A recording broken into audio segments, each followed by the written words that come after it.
You may have heard the Phillies have a new manager permanently, no longer interim. He is Ryne Sandberg, who is a former, of course, great player, former Philly, and a former great player after he got away from the Phillies. And he gets his first shot at a major league job now. And supposedly it's going to be a different organizational, different structural, different discipline sort of thing in the Phillies clubhouse under Ryne Sandberg than it was with Charlie Manuel. Gordy Jones, our old friend, is in that clubhouse on a regular basis.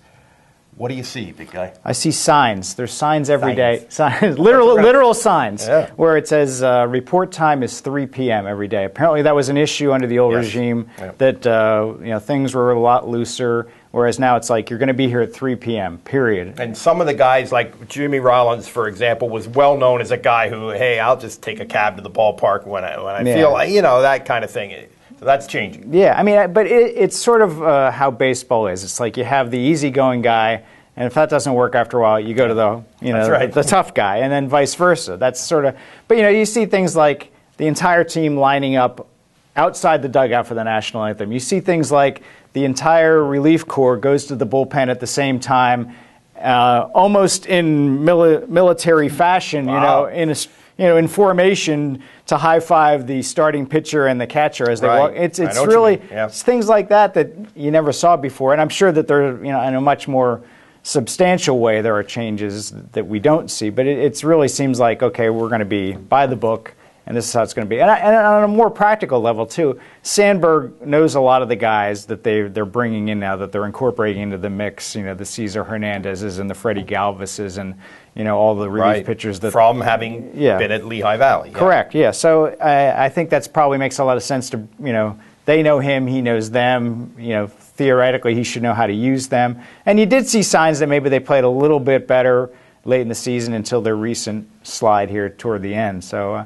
it seems like it make a lot of sense. Two things about this, a couple things, where maybe the veteran players will buy into this additional structure. Mm-hmm. One, Sandberg is not at least on the surface, a tough, loud, not like that, in your face, not guy a Dallas Green guy at all. No. He's not that at all. So and also they know that he was a great player. That's got to help. Yeah, it's got to help. So I think there's maybe a better chance to sell this over the long haul. Maybe. Now I saw it.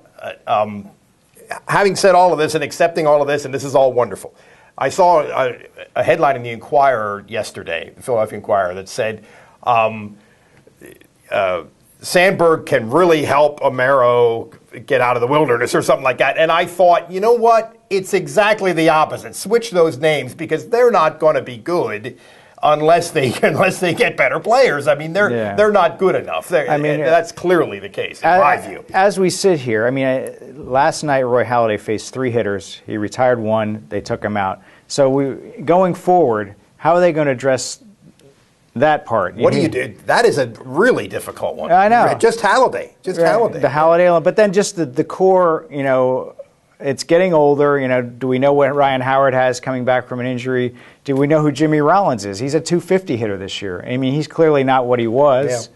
And, what's he going to be going forward? If you endorse the concept that economists talk about, sunk costs, Ryan Howard's contract is a sunk cost, and this kid, Darren Ruff, should be playing first base.